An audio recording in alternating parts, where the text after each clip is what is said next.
अब देखिए एक बहुत इंपॉर्टेंट फैक्ट है जिसके बाद जो बात किया जा रहा है सेल के बारे में। स्फेरिकल सेल क्या होता है समझते हैं? जैसे फुटबॉल, हाँ है ना? तो कहता है स्फेरिकल सेल अगर हो हॉलो यूनिफॉर्म डेंसिटी का, यानी खोखला स्फीयर, तो उसके बाहर अगर कोई पॉइंट मास सिचुएटेड हो तो स्फेरिकल सेल ऐसा बिहेव करेगा जैसे सारा का सारा मास उसके सेंटर ऑफ मास पे हो। यानी यहाँ पे वो जो सेंटर ऑफ मास वाला एप्लीकेबिलिटी है आप लगा सकते हैं। तो मैं इसको चित्रित करके बताता हूँ आपको कि कहना क्या चाहता है। कहने का तात्पर्य ये है, यही बना देता हूँ कि जैसे ये आपका शेल है, समझ रहे हैं?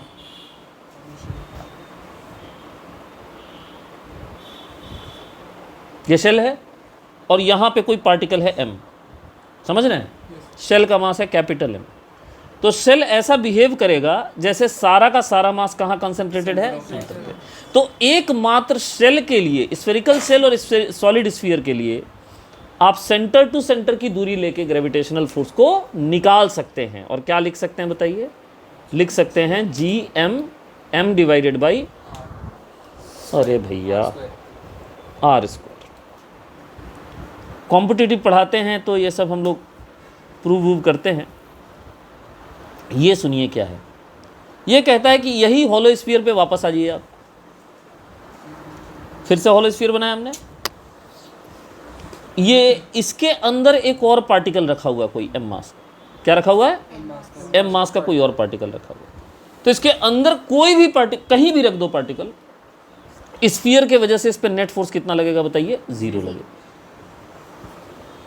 किसके ऊपर? दोनों के ऊपर। स्फीयर के वजह से पार्टिकल पे, पार्टिकल के वजह से स्फीयर पे। समझ रहे हैं बात? Net force on, net force माने net gravitational force, net gravitational force on a particle placed inside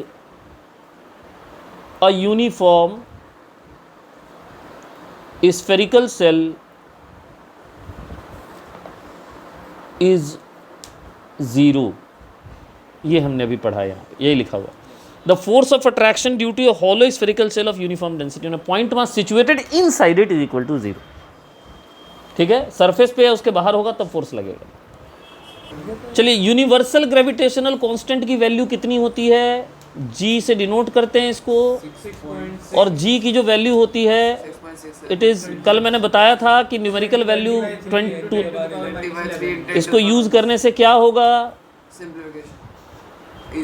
easy हो जाएगा। समझ गया? 20/3 × 10⁻11। वैसे अगर कोई डिफाइन करने बोले कि g को कैसे डिफाइन करेंगे, तो हम इसको डिफाइन करेंगे थ्रू फोर्स ऑफ ग्रेविटेशन। आपने ये पढ़ रखा है कि फोर्स ऑफ ग्रेविटेशन जो होता है वो होता है g × m1m2/r²। तो इससे अगर g का फॉर्मूला बनाएं तो क्या बनेगा बताइए? Is it fr² divided by m12 बनेगा? Universal gravitational constant is numerically defined as,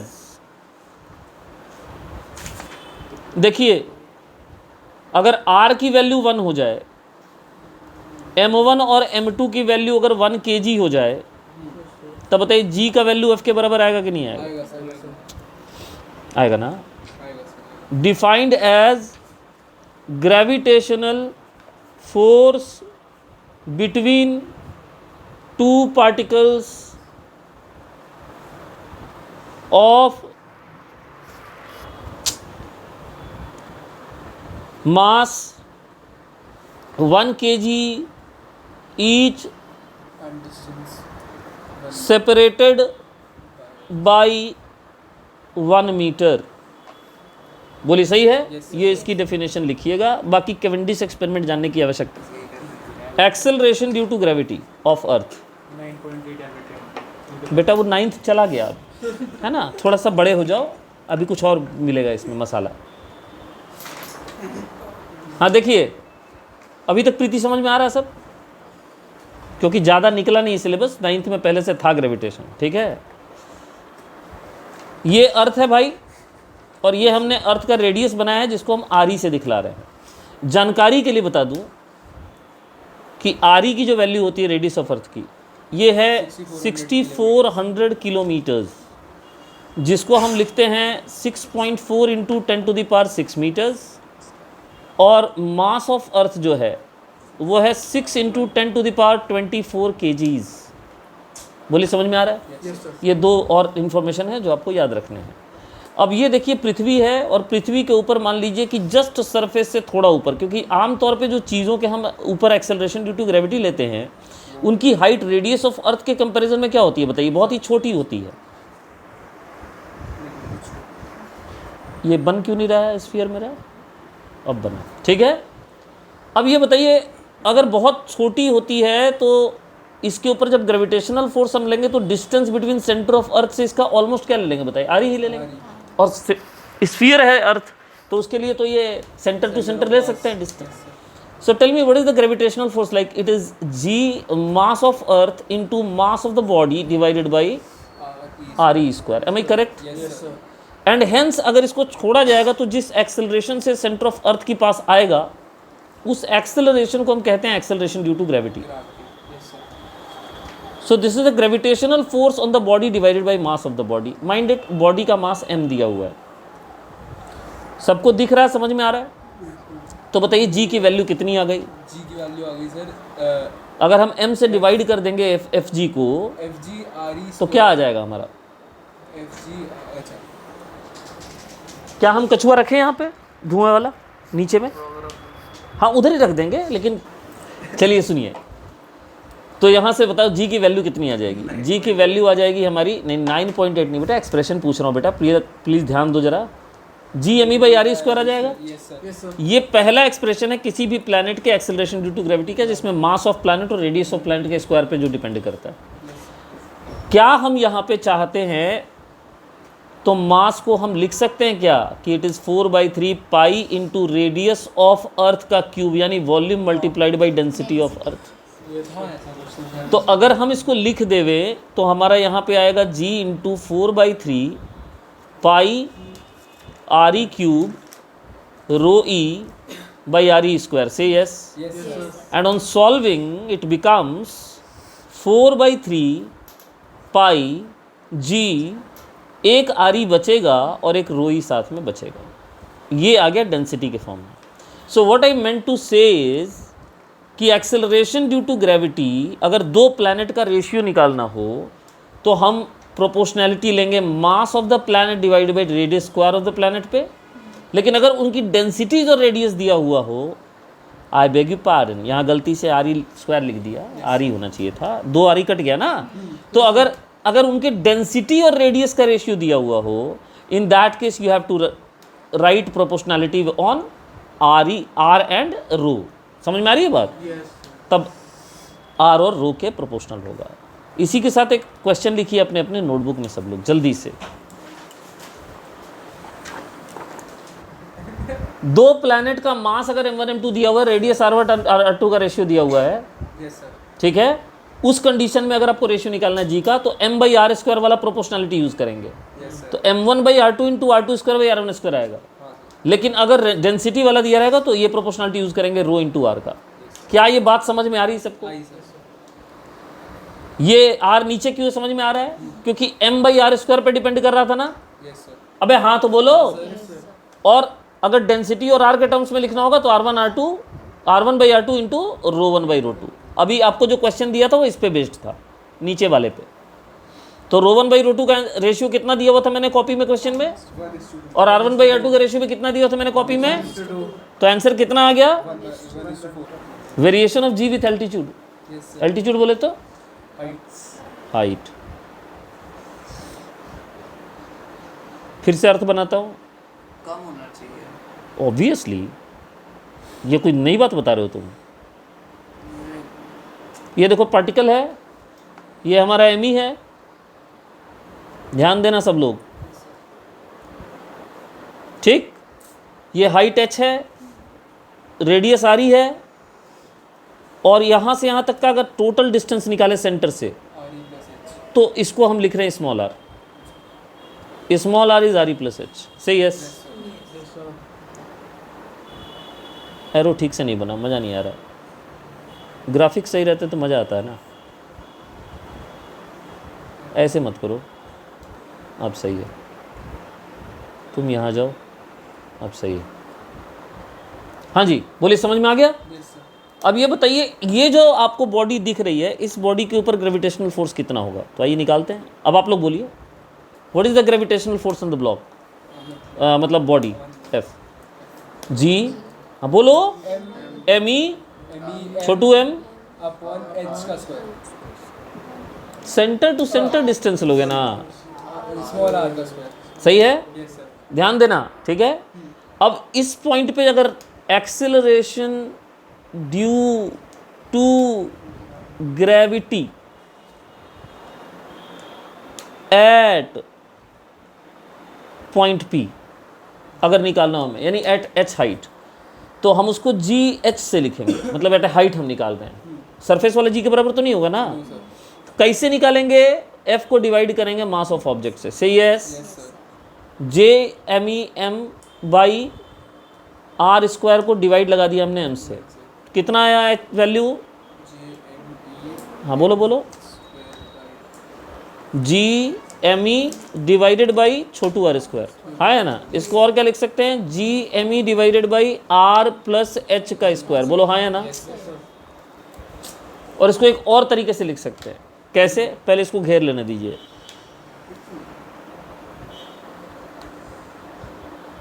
अब ये बताइए, ये जो आपने जी एच निकाला है, इसमें मैं एक आर ई स्क्वायर यहाँ पे नीचे दे रहा हूँ और एक आर ई स्क्वायर ऊपर दे रहा हूँ अपनी तरफ से। दिवाली का अवसर है ना, फ्री में दे रहा हूँ। ठीक है। अब ये बताइए, ये जो ब्रैकेट में लिखा हुआ है यहाँ पे, इसको क्या जी एट सरफेस लिख सकते हैं क्या? Yes sir. Yes sir. लिख सकते हैं? Yes, दिखाई दे रहा है तुमको वहाँ से? सही है, दिखाई दे रहा है पक्का? Yes sir. सर कैसे बोलना? ऊपर नीचे आर ई स्क्वायर से मल्टीप्लाई किया। ठीक है, ये ब्रैकेट वाली क्वांटिटी जी एट सरफेस हो गई। Yes sir. तो बचा क्या बताओ? Are E square divided by, H का whole square. ये भी लिख सकते हैं। हाँ है ना। Yes sir. बोलो क्लियर है? Yes sir. Clear. अब मैं इसमें थोड़ा सा बाइनोमियल का तड़का लगाऊंगा। ये कब यूज करना है समझ लो। ये तब यूज करना है, use when H is comparable to R E. जब एच और आर ई का ऑर्डर सेम हो, कंपेरेबल हो। बहुत ज़्यादा मतलब 6400 किलोमीटर आ रही है तो वो भी 3000 किलोमीटर हो या 6000 किलोमीटर हो। समझ में आ रही है बात? सेम ऑर्डर के हो तब ये फॉर्मूला लगाना है। ठीक। लेकिन मान लीजिए सिचुएशन कुछ ऐसी हो कि एच की वैल्यू ऐसी हो जो ना तो नज़रअंदाज करते बन रहा है, ना उसका कोई स्टैंडिंग है आर ई के सामने। जैसे मान लीजिए, if H is very very less than R E but not negligible, इतना भी छोटा नहीं है कि नेग्लेक्ट ही कर दे। ठीक। तो क्या करेंगे? तो यहाँ पे यूजिंग बाइनोमियल थ्योरम हम क्या यूज कर रहे हैं? तो अभी नहीं कर रहे हैं, पहले हम एक्सप्रेशन को थोड़ा और एक अलग अंदाज में लिखेंगे। ध्यान दीजिएगा। देख रहे हैं सब लोग? Yes sir.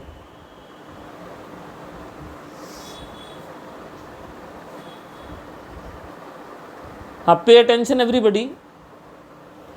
अभी जो मैंने लिखा था जी एच, जो कि मैंने कुछ यूं लिखा था, क्या मैं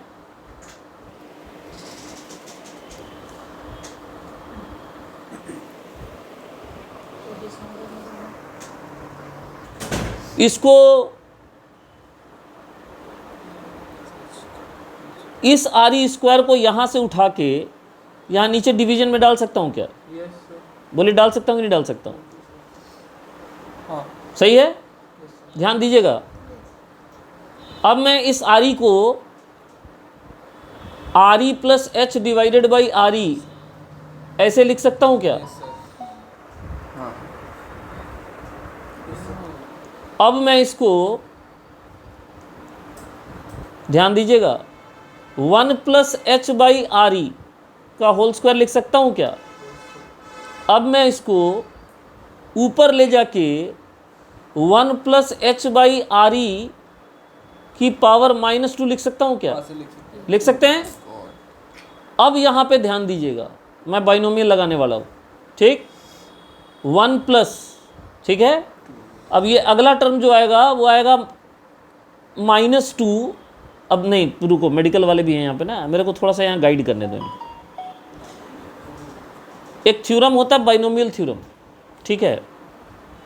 वो ये कहता है कि अगर कोई एक्सप्रेशन है 1 प्लस माइनस एक्स की पावर n, और अगर x की वैल्यू 1 से बहुत कम है तो इसको केवल 2 टर्म तक आपको लिखना है, क्योंकि आगे x का पावर जैसे जैसे बढ़ता जाएगा वो टर्म नेग्लिजिबल होता जाएगा।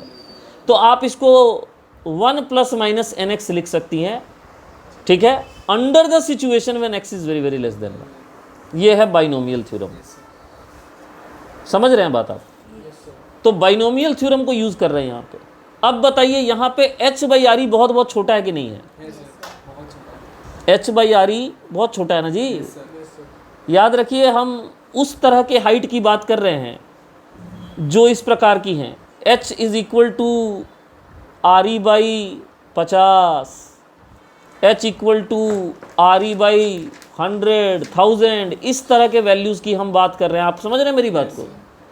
उस परिस्थिति में क्या हम इसको लिख सकते हैं 1 माइनस 2h बाई आर ई? बोलिए हाँ या ना। तो ये आपका फॉर्मूला आ गया। तो आपका फॉर्मूला फाइनली क्या है बताइए? इस तरह के हाइट के रेंज के लिए आपने g का फॉर्मूला डेवलप किया कि आप gh को लिख सकते हो g at surface 1 minus 2h divided by. ये कब लगाना है मैंने आपको पहले ही बता दिया। Yes, sir. तो ये एल्टीट्यूड के साथ वेरिएशन था, ठीक। 2 मिनट रुकिए। तो हाइट पे हमने वैल्यू देख ली, समझ में आया? लीनियरली वेरी कर रहा है, इस बात को नोटिस करिएगा जरा। ये कैसे वेरी कर रहा है? क्या आप लोगों ने एरर मेथड पढ़ा हुआ है? Yes, yes, sir. ये बताइए, अगर मुझे परसेंटेज चेंज निकालना हो जी का, percentage change delta G by G को क्या मैं लिख सकता हूँ negative of 2 delta H divided by H? Yes, sir. H पे लिनियरली डिपेंड कर रहा है ना। Yes, sir. अरे 1 तो कांस्टेंट हो गया, Yes, sir. तो उसको नहीं लेंगे। उसको लेंगे नहीं। हाँ। डिफरेंशिएट करते हैं बेसिकली। हम करते क्या हैं Yes, sir. यार, एक स्टेप और देख लो तुम लोग। D G H by D H कर रहे हैं हम, Yes, sir. डिफरेंशिएट तो पता होगा। Yes, sir. पता है। 1 का 0 होगा ना। Yes, sir. Minus 2h by R ई का क्या हो जाएगा? -2 अपॉन आर ई। बोलिए होगा। Yes, sir. हुआ। यहाँ आ गया डी जी एच, नीचे में आ गया, जी, ठीक, इक्वल टू इधर क्या आ गया बताइए? -2, ये डी एच चला गया ऊपर, कहिए हाँ। Yes, sir. यहाँ तक कुछ समझ में आ रहा है? आ रहा है, sir. पक्का? ठीक है। अब इससे देखिए, GH की वैल्यू इक्वेट कर दीजिए, यहाँ पे GH की वैल्यू डाल दीजिए, जी, अच्छा. ठीक। तो GH की वैल्यू डालेगा तो क्या है? डिफरेंशिएशन में गड़बड़ था। फिर से देखिए बेटा, ऐसा है, पहले इसको अंदर ले जाने दो, तब तुमको डिफरेंशिएशन समझ में आएगा। इसको हटाओ, क्योंकि तुम लोग वो 11th क्लास के पारंगत नहीं हो ना पूरी तरह से। ये देखो, हाँ, अरे. अब सही है। Yes, sir. अब इसको हम डिफरेंशिएट करेंगे। कुछ समझ में आ रहा है? Yes, sir. कुछ रहा था जी मच्छर से? Yes, sir. जी के रेस्पेक्ट में डिफरेंशिएट कर किसके रेस्पेक्ट में डिफरेंशिएट कर रहे हैं? जी एच को हम डिफरेंशिएट कर रहे हैं एच के रेस्पेक्ट में, नहीं। Yes, sir. चलिए, जी का तो 0 हो जाएगा। अब देखिए यहाँ पे 2 बाहर आ जाएगा, आर ई बाहर आ जाएगा, कहिए हाँ। और यहाँ 2 टर्म मिलेंगे। Yes, sir. सबसे पहले जी का डिफरेंशिएशन, जी तो कांस्टेंट है ना यहाँ पे, Yes, sir. तो 2g ऐसे ही रह जाएगा। अच्छा, 2g भी तो कांस्टेंट है ना जी। हाँ, sir. हाँ, 2G. तो h का डिफरेंशिएशन कितना होगा बताइए? h का डिफरेंशिएशन होगा 1। Yes, sir. 1 होगा. 1 होगा, हाँ, sir. तो ये आ गया 2g बाई आर ई आ गया। आ गया? हाँ, sir. अच्छा, और DH से इसको वो divide करेंगे. कुछ तो गड़बड़ हो रहा है। Sir, DG रुको रुको रुको रुको रुको रुको, let me see. D G H equal to by G, ठीक है। हाँ बाई जी एच करना होगा ना, जी से थोड़ी डिवाइड करना होगा भाई मेरे, ठीक है। तो जी एच से डिवाइड कर देते, तो इसको इक्वेशन 1 ले लो। समझ में आ गया? थोड़ा सा करने दो, अभी समझाता हूँ, पहले मैं खुद कर लूँ तब तो समझाऊँ। तुमको कुछ पूछना है पूछो। हैं? देखो जी, ये जी को मल्टीप्लाई करो पहले यहाँ पे, जी माइनस 2GH/RE, बोलो सही है। इस जी को ले जाके यहाँ पे डिवाइड करने का मतलब मल्टीप्लाई भी नहीं करने का, यहाँ पे 1 रहने दो ऐसे ही, यहाँ ले आके डिवाइड कर दिया। 2H/RE को क्या लिख सकते हैं? 1 माइनस GH/G, बोलो हाँ या ना। क्या हम इसको लिख सकते हैं 2H/RE? सबको दिखाई दे रहा है? ऊपर में G माइनस GH आ जाएगा, G जो पहले था, GH जो आज के डेट में है, ठीक। क्या हो गया ये? Delta G upon G। तो आपको डेल्टा G/G की वैल्यू मिल गई। कितनी मिल गई? 2H/RE। परसेंटेज चेंज या परसेंटेज लॉस कह सकते हैं आप इसको, ठीक है। परसेंटेज लॉस की वैल्यू जो आ जाएगी वो कितनी आ जाएगी? 2H/RE इंटू, बिल्कुल सही जवाब। बोले समझ में आया? तो ये परसेंटेज चेंज हो गया, ठीक है। बीच में डिफ्रेंशिएशन वाला जो हमारा राड़ा था उसको हटाना पड़ेगा थोड़ा, ठीक है। परसेंटेज चेंज समझ में आ गया? तो हाइट के साथ अल्टीट्यूड के साथ जी का वेरिएशन ऐसे होता है, ठीक। यहाँ कुछ पूछना किसी? Variation of G with depth, ठीक। हाँ तो भाइयों बहनों ये है अर्थ।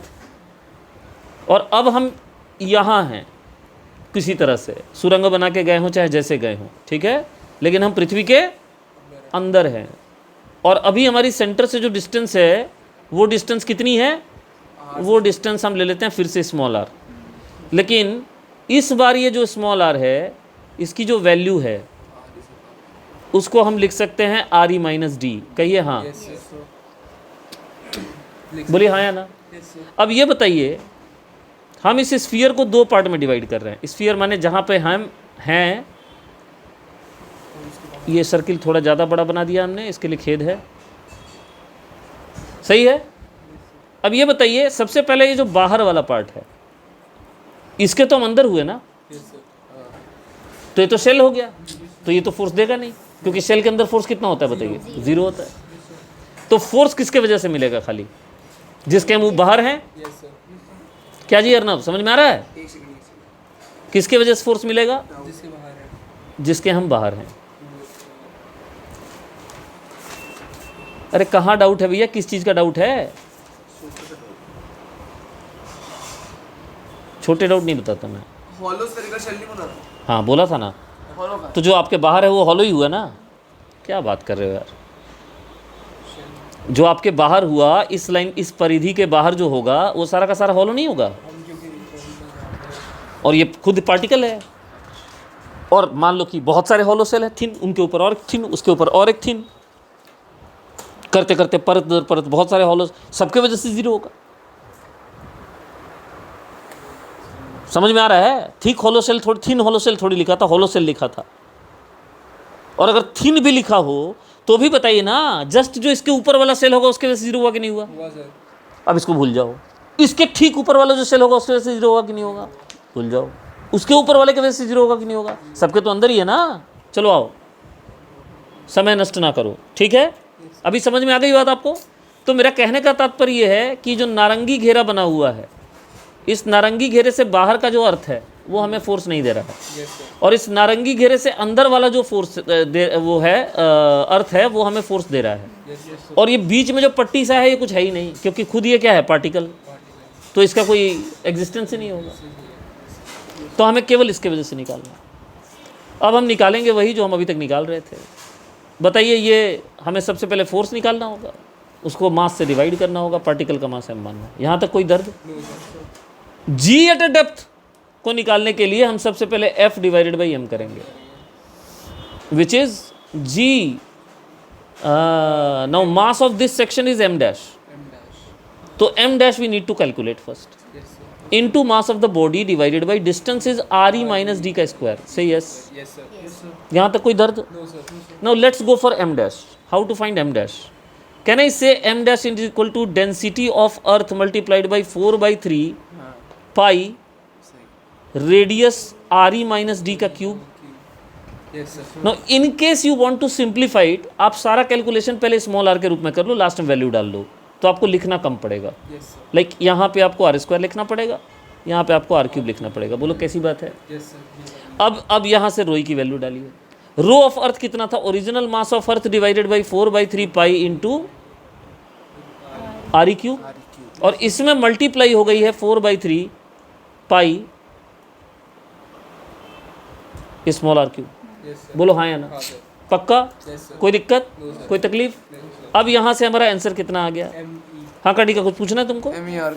हैं? एक सेकेंड. करेक्ट. Yes, sir. इस वैल्यू को यहाँ m डैश की जगह डालने का. ठीक है, एक सेकेंड रुकिए. RM by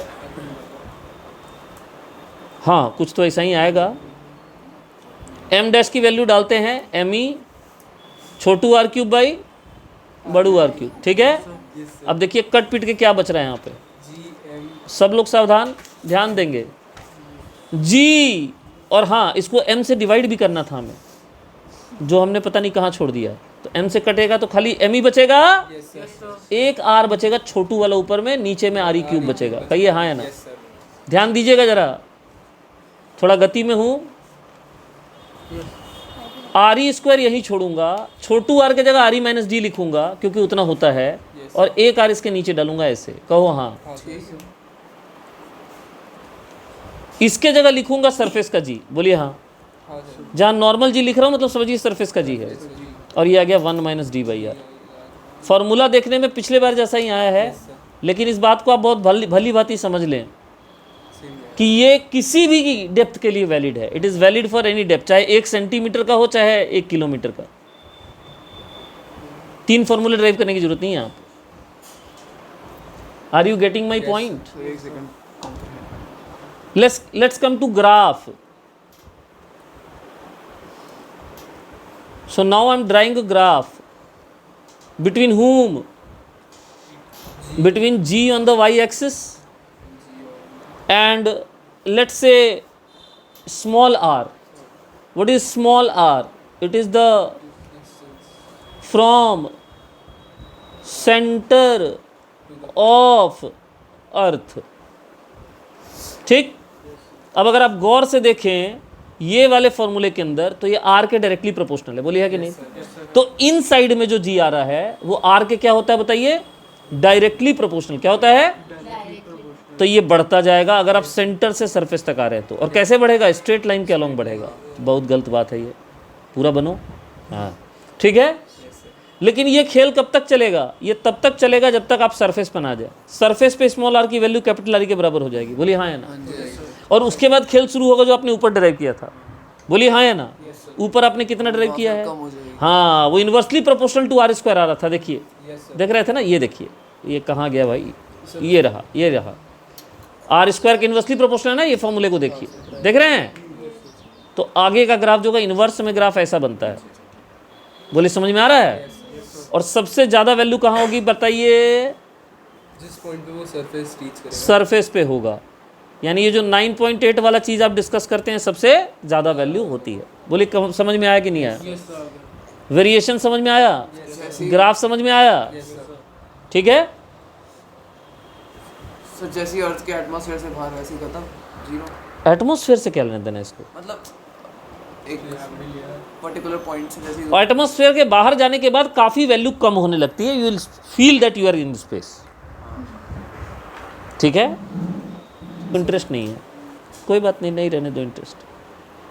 ये सारा का सारा जो यहाँ से यहाँ तक जी आ रहा है आपका, ये जी इनसाइड की बात हो रही है. बोलिए समझ में आ रही है बात? इनसाइड बोले तो inside the surface. Yes, sir. और यहाँ जो हम बतिया रहे हैं Outside the surface. ये सारा हम आउटसाइड द सरफेस बात करें. इन्फिनिटी पे जाएंगे तो जीरो हो जाएगा. और कोई दिक्कत तकलीफ परेशानी? ग्राफ समझ में आ गया? Yes, sir. कैसे वेरिएशन होता है समझ में आ गया? सर रटे हुए हैं. अरे भाई साहब जो है ये बताओ, तुम्हारी मम्मी देख के कुकिंग करती है रेसिपी देख के? ग्रेविटेशनल पोटेंशियल एनर्जी को अलग अलग सिंबल से दिखाया जाता है, जैसे हम यू से दिखला सकते हैं। होता क्या है ग्रेविटेशनल पोटेंशियल एनर्जी? ध्यान से सुनिए। तो ग्रेविटेशनल पोटेंशियल एनर्जी एक सिस्टम के लिए डिफाइन करते हैं और किसी कंजर्वेटिव फोर्स के लिए डिफाइन करते हैं। हम फिलहाल यहाँ अर्थ ग्रेविटी की वजह से ग्रेविटेशनल पोटेंशियल एनर्जी डिफाइन कर रहे हैं, due to earth gravity, due to earth gravity. ठीक, okay, due to earth gravity. तो जैसे मान लीजिए कि ये अपना अर्थ है, ठीक है, और आप एक बॉडी को लाके इस पॉइंट P तक ले आने वाले हैं। ठीक, एक मास को आपको लाके कहाँ रखना है? और इस P पॉइंट की जो डिस्टेंस है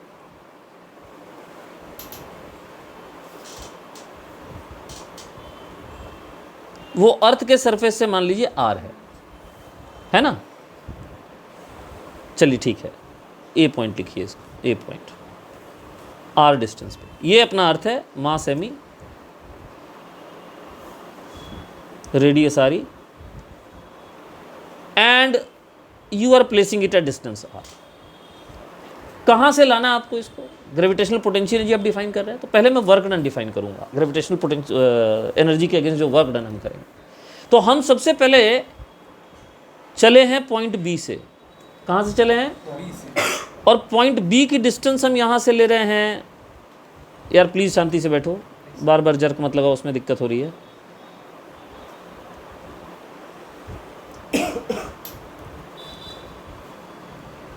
गंदा बन रहा है।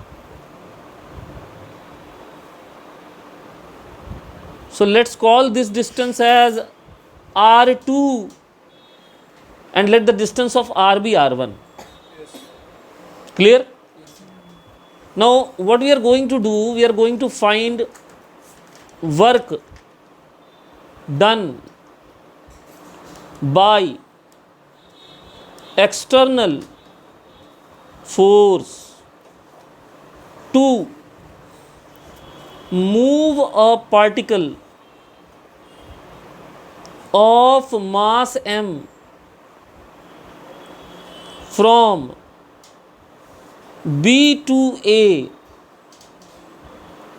slowly. And what do you mean by slowly? इस प्रक्रिया में मैं उस मास की काइनेटिक एनर्जी नहीं चेंज करूंगा, ना के बराबर वेलोसिटी से लेके आऊंगा। ठीक है, इतना धीरे लाऊंगा कि समझ लो हर पॉइंट पे रेस्ट में ही दिखेगा, ऐसा धीरे लाऊंगा, तो मैं काइनेटिक एनर्जी में कोई कंट्रीब्यूशन नहीं कर रहा हूं। ऐसा करने के लिए सबसे पहले मैं क्या करूंगा कि मैं एक जनरल डिस्टेंस यहां से लूंगा x।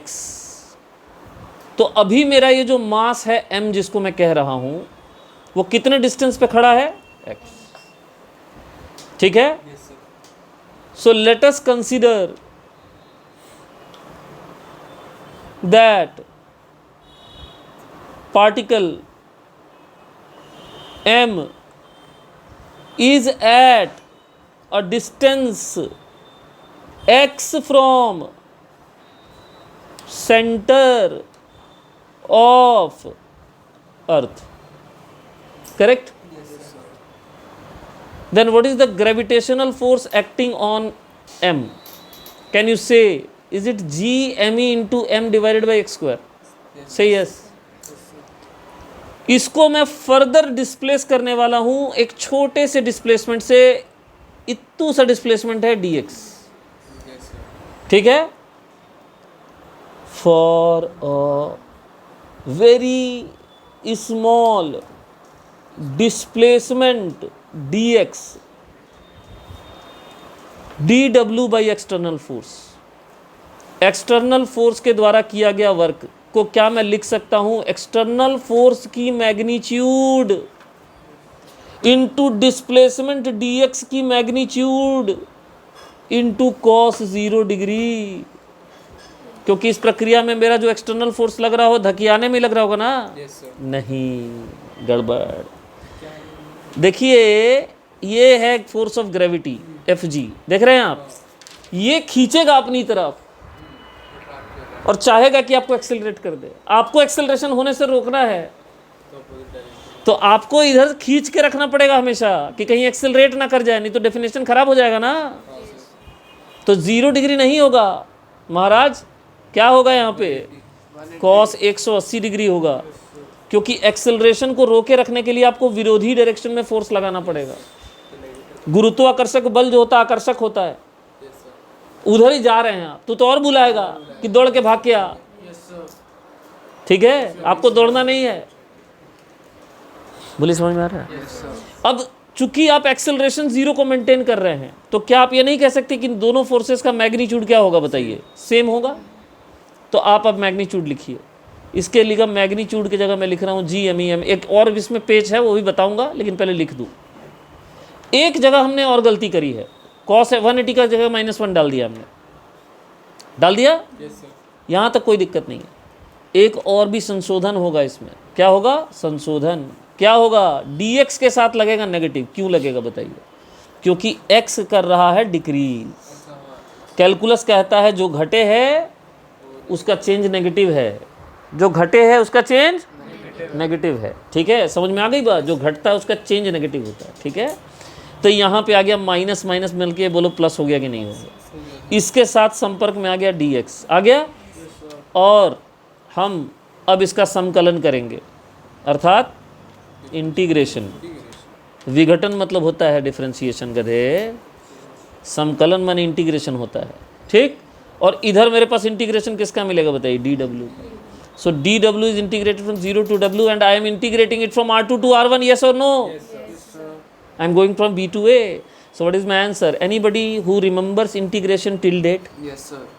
Go ahead. Show your talent. x to the power -2 का इंटीग्रेशन है ना? क्या आएगा? -x क्यूब, गलत, -x x की पावर -1 अपन -1। एक ही मौका मिलना था, टैलेंट कुछ नहीं है, खोखला सब। उसके बाद MD बेइज्जती महसूस हुई, yes. इसीलिए किया था कि हो।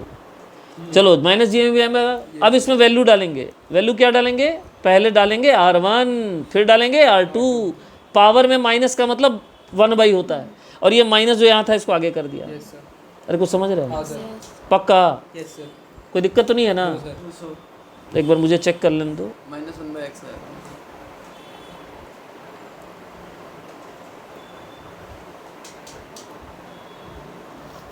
ठीक है, ओके। तो ये हमारा ये, या तो इस माइनस को ऐसे ही रहने दीजिए आप, Yes, sir. हाँ है ना, या फिर आप इसको उल्टा कर दीजिए, अंदर में R2 - R1 कर दीजिए। So finally what's the value of work done? याद रखिए work done by external force है, work done by, External force. The value is GMEM 1/R2 - 1/R1. You can write like this, okay? Or if you want to have this minus sign, because the net answer will be negative, mind it. Arnav ji बताइए, मैं क्यों इतना confident हूँ कि net answer negative आएगा? Can you give a mathematical suitable reason और a physics based reason? Because calculus से जो घटता है उसका नेगेटिव आता है। नहीं तो मेरा work done by external force negative क्यों आएगा ये पूछो। आर का तो मैं कर चुका जो करना था मुझे। वाई एम सो पता है मुझे। हाँ बोलिए ना sir. It is loss in potential. मतलब आप बहुत ज़्यादा उधर उधर, अभी तो पोटेंशियल जी मैंने डिफाइन भी नहीं किया। मैं asking with very simple question. अरे इन दोनों में बड़ा कौन है छोटा कौन है पहले बताओ। बड़ा R2 और छोटा मतलब इसके जगह 3 रख दो और इसके जगह 2 रख दो। बताओ ये फ्रैक्शन पॉजिटिव आएगा कि नेगेटिव आएगा? अच्छा सॉरी अरे नेगेटिव आएगा, ठीक कह रहा है। 1/3 में से 1/2 माइनस कर रहे हैं गधे। वही तो क्या हूँ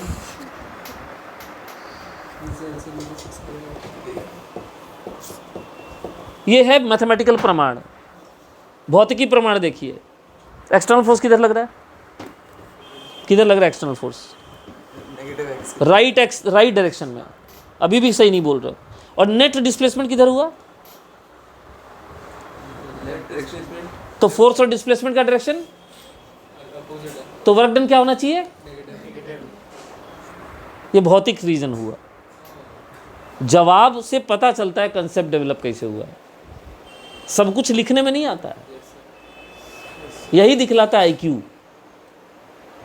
सब्जेक्ट कोशिएंट जा रहा है कि नहीं जा रहा है, अभी समझ में आया? Yes, sir.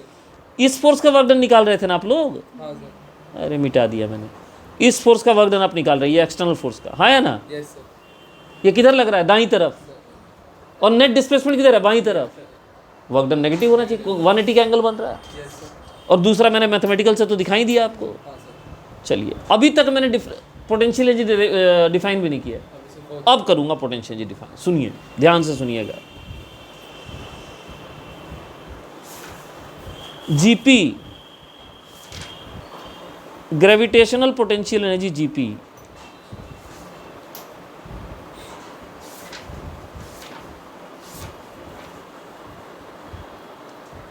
gravitational potential energy due to Earth's gravity is defined as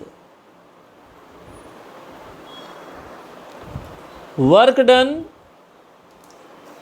by external force in bringing a particle, ठीक है, bringing the particle,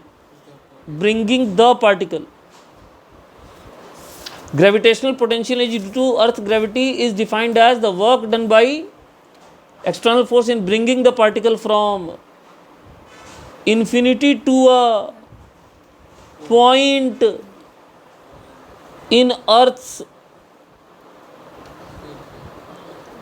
gravitational field, मतलब जहां उसको अर्थ का फोर्स मिलने लगे। ठीक, this energy is, this potential energy is potential energy of earth particle system, क्योंकि आइसोलेटेड पार्टिकल का पोटेंशियल एनर्जी क्या होता है बताइए? इससे पहले ही पोटेंशियल एनर्जी पढ़ाया मैंने वर्क पर एनर्जी में। ये लड़कियों ने नहीं पढ़ा है वर्क पर एनर्जी, आप लोगों ने तो पढ़ा है, बताइए। अगर एक पार्टिकल आइसोलेटेड पार्टिकल है, दुनिया में आजू बाजू उसके कोई नहीं, अकेला, तो उसका पोटेंशियल एनर्जी क्या होगा? उसका पोटेंशियल ज़ीरो होगा, उसका पोटेंशियल ज़ीरो होगा। उसको कहीं से कहीं ले जाने में कोई फोर्स ही नहीं है, तो आपको भी फोर्स नहीं लगाना पड़ेगा, तो आपका वर्क डन भी ज़ीरो होगा। आइसोलेटेड पार्टिकल का पोटेंशियल एनर्जी क्या होगा? ज़ीरो होगा। ठीक है, ये हो गया डेफिनेशन। अब आइए इसकी वैल्यू निकल जाएगी इसी डेफिनेशन पे आधारित। तो प्रश्न क्या कहता है? जो डेरिवेशन आपने किया था फ्रॉम डेरिवेशन अबव, ऊपर का जो डेरिवेशन हमने किया था, याद रखिए work done by external force ही तो निकालना था ना हमें, और उसी का एक्सप्रेशन में ड्राइव करके रखा है। तो पोटेंशियल जी पूछेगा तो पूरा कहानी कहना पड़ेगा आपको, ध्यान रखिए। R1 की वैल्यू हो गई मेरी R P पॉइंट पे, और R2 की वैल्यू हो गई मेरी इन्फिनिटी। ये R1 की जो वैल्यू हमने रखी है, जिसको हमने R1 दिखलाया है, ये हो गया हमारा R, और ये जो R2 की वैल्यू हमने यहाँ लिख छोड़ी है, ये वैल्यू हो गई इन्फिनिटी। बोलिए, समझ में आ रहा है? चलिए इसमें पुटपुटा दीजिए, बताइए आंसर क्या आएगा पुटपुटाने के बाद। What is the formula of work done by external force? अरे यहाँ फॉर्मूला पुट करने के बाद वर्क तो कुछ भी यार, 1/R2 तो जीरो हो जाएगा, इन्फिनिटी 1/इन्फिनिटी जीरो होता है ना। -1/R। देखिए नेगेटिव आंसर आ रहा है कि नहीं आ रहा है? गुरुत्वाकर्षक पोटेंशियल एनर्जी जो होती है वो नेगेटिव होती है, यस सर। क्योंकि अट्रैक्टिव फोर्स की वजह से होती है ना। आपको उल्टे डायरेक्शन फोर्स लगा रखना पड़ता है, तो इसको GMM/R बोलते हैं। ये है ग्रेविटेशनल पोटेंशियल एनर्जी का वैल्यू। बोले, समझ में आ रहा है? और ये किसके लिए डिफाइंड है? For earth particle system. याद रखिए खाली पार्टिकल का नहीं है ये, अर्थ पार्टिकल सिस्टम का, जिसमें अर्थ का मास m ही है, पार्टिकल का मास m है, और दोनों के बीच की दूरी r है। ऐसे ही सोचिए, एक पार्टिकल होता m1 और एक पार्टिकल होता m2, और दोनों के बीच में दूरी होती r। तो बताइए इस पोटेंशियल एनर्जी ऑफ सिस्टम क्या हो जाता है यहाँ पे? यहाँ पे हो जाता माइनस माइनस जी M1 M2 बाय साधु साधु, R. समझ में आई बात? ये हो जाता फिर आंसर आपका। बोलिए समझ में आ रहा है? और ऐसे बहुत सारे पार्टिकल होंगे तो उसका भी आइए बता देते हैं। कहाँ लिख रहा हूँ? Shit. Gravitational potential energy for system of, पूछना है क्या? Many particles, many particles. तो ये देखिए अभी मैनी नहीं, अभी 3 पहले करते हैं, समझ गए? Yes sir. जैसे मान लीजिए M1 M2 M3। ए भाई इधर देखो, ये A है, ये B पॉइंट पे रखेला है, ये C पॉइंट पे। त्रिभुज बनाएंगे? कहेगा नहीं बनेंगे। जाओ क्या कर लोगे? मैं डायग्राम फिर से बनाऊंगा, मुझे डायग्राम अच्छा नहीं लग रहा है। डायग्राम अच्छा नहीं होता तो पढ़ाने का मन नहीं करता।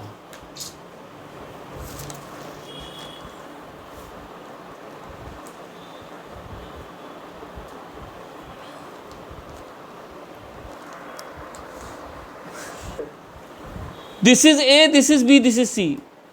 चलिए बताइए what is the potential energy of particle A and B? A and B. हाँ, system of A and B. Come on come on come on. G M1 M2 upon C. G M1 M2 upon C, is he right? Yes of course. What is UBC? Come on come on come on। UBC G M2 M3 minus 1 बोल रहा है। upon A. Casually ले रहे हैं सब, कोई बात नहीं Minus sorry. बेटा। ज़िंदगी में जहाँ माइनस मिलना चाहिए वहाँ प्लस मिल जाएगा ना, तो सोचो कितना गलत दिक्कत हो जाएगा। आगे बोलो। M1 M3 upon B. जहाँ प्लस मिलना वहाँ माइनस मिल जाए तो तकलीफ हो जाएगी, और जहाँ माइनस मिलना वहाँ प्लस मिल जाएगा तो भाई साहब बहुत तकलीफ हो जाएगी फिर। ठीक है, गूढ़ अर्थ। आगे बढ़िए, तीनों को ऐड कर देंगे क्योंकि पोटेंशियल एनर्जी की एक स्केलर क्वांटिटी है, एनर्जी है ना। हाँ, तो तीनों ऐड करिएगा तो सिस्टम का जी कॉमन आ जाएगा और कुछ कॉमन नहीं आएगा। M1 M2 divided by C हो जाएगा प्लस M2 M3। अरे बोल दो यार। माइनस Plus M1 ये हो गया आपको पोटेंशियल। बोले समझ में आ रहा है? Yes sir. तो सिस्टम ऑफ पार्टिकल का पोटेंशियल एनर्जी लिखने के लिए क्या कहते हैं पता है ये लोग? कि भैया ऐसा है, सिग्मा करना है आपको। क्या करना है? Minus G M ith particle M jth particle और आई और जेथ पार्टिकल के बीच की दूरी।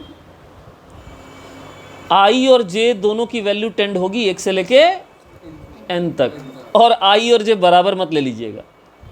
मतलब खुद के वजह से खुद की पोटेंशियल एनर्जी तो नहीं होगी ना। Yes sir. अभी समझ, ये सिग्मा नोटेशन समझ में आ रहा है? सिग्मा मैंने ऐड करना, एक आईएथ होगा यानी 1 2 2 3 3 4 उनके बीच की दूरी। आई और जे दोनों सेम नंबर नहीं होगा, यानी M1 का M1 के साथ नहीं लेंगे और माइनस लगाएंगे। कहिए समझ में आया? Starting से ही नहीं थी. चलिए ग्रेविटेशनल पोटेंशियल एनर्जी की डेफिनेशन पढ़िए। कौन पढ़ेगा? हाँ पढ़ो, आओ और नो रिव्यू भी कर लो, सामने आओ। Gravitational potential due to Earth's gravity at any point A is defined as the work done per unit displaced mass by external force by F external to move a particle from infinity to that point very very slowly, that is without changing acceleration and changing kinetic energy. Got it? Yes sir. अब हमने किस equation से इसको refer किया बताइए? हमने equation 1 से refer किया जहाँ हमने वर्क डन निकाला था। समझ रहे हैं? Yes, sir. इस इक्वेशन का हमने इस्तेमाल किया, ठीक। तो हमारा ये वर्क डन का फॉर्मूला आया था इक्वेशन नंबर 1 ए से। इक्वेशन ए से आया था ना, रेफरिंग इक्वेशन ए, बिल्कुल। फिर इसमें हमने क्या किया है लक्षिता बताओ? बी पॉइंट को मान लिया इन्फिनिटी और ए पॉइंट को मान लिया कि डिस्टेंस आर पे, दोनों को यहाँ सब्स्टिट्यूट कर दिया। और सबसे इंपॉर्टेंट काम क्या किया? एम डिवाइड किया, क्योंकि हमें per unit mass work done निकालना, जिससे हमें ये पता चला कि यूनिट जूल पर केजी होगी। और इससे हमारा पोटेंशियल का वैल्यू हो गया minus GME by small R, जो कि केवल मास ऑफ सोर्स पे डिपेंड करेगा। उस पॉइंट पे कितना मास रखा हुआ उससे इसको कोई मतलब नहीं होगा। बोली समझ में आ गया? Yes sir. कोई दिक्कत परेशानी तकलीफ? No sir. आइए पढ़िए, क्वेश्चन पढ़िए। Find the potential energy of system of 4 particles placed at the vertices of square, also obtain the potential of square. बहुत ही कॉमन क्वेश्चन है, काफ़ी बार आया हुआ क्वेश्चन है। देखिए मैं आपको क्वेश्चन समझा रहा हूँ, सब लोग यहाँ देखिए। मैं क्यों डायग्राम बनाऊँ, NCERT ने जरूर बनाया होगा इसको। चलो तो मैं ही सॉल्व करके दिखाता हूँ। ये आपको सिस्टम दे दिया गया। देखो जी वरदराज, अब एक बात बताओ, अभी भी कुछ पूछना है? अब एक बात बताओ, सबसे पहले निकालना है मुझे पोटेंशियल एट सेंटर, वो पॉइंट पे पोटेंशियल निकालना। पोटेंशियल का फॉर्मूला क्या था? एक मास के वजह से एक पॉइंट पे, यस सर, अभी पढ़ाया है, minus ji m1 by m1 m2 कहाँ से आ गया पोटेंशियल में? Sorry minus G M E M. और अर्थ के वजह से था ना। अगर अर्थ के वजह से मैंने पोटेंशियल तुमको इतना पढ़ाया है, तो अगर कोई पार्टिकल है यहाँ पे m मास का मान लीजिए, और इससे p डिस्टेंस पे आपसे पोटेंशियल पूछा जाए, r डिस्टेंस p पॉइंट पे, तब पोटेंशियल आप क्या लिखेंगे बताइए? पोटेंशियल एट p क्या लिखेंगे बताइए? माइनस जी। अब इस बार अर्थ थोड़ी होगा, gm/r। अरे कुछ समझ में आ रहा है?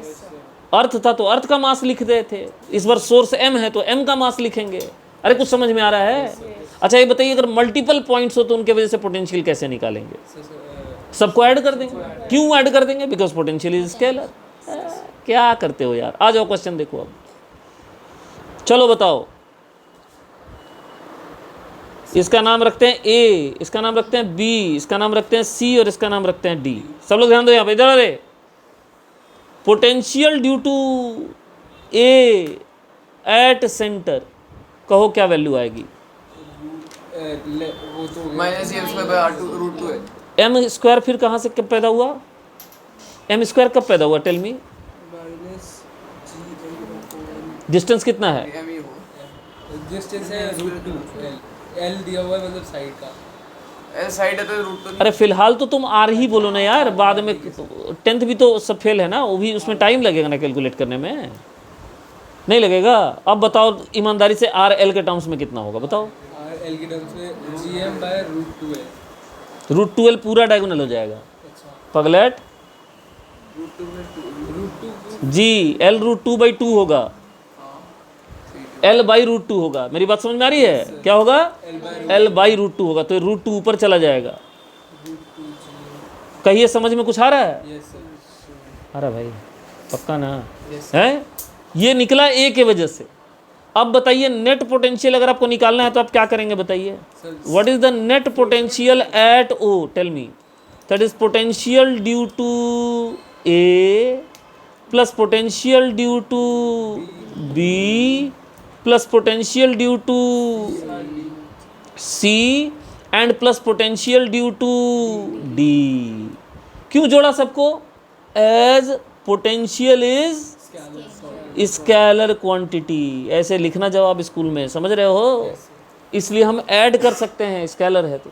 अब सबको जोड़ेंगे, बताइए सबका वैल्यू सेम आएगा कि अलग अलग आएगा? सेम आएगा। सेम आएगा। सही है? तो क्या मैं इसको 4 गुना लिख सकता हूँ? माइनस जी कितना आया था एक का? Sir minus √2 gm/l।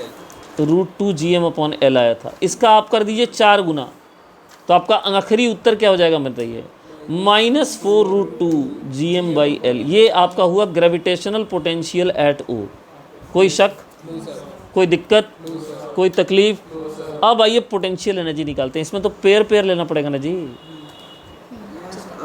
सही है? अब बताओ सिस्टम की पोटेंशियल एनर्जी निकालेंगे तो जितने पेयर हैं सबको लेना पड़ेगा।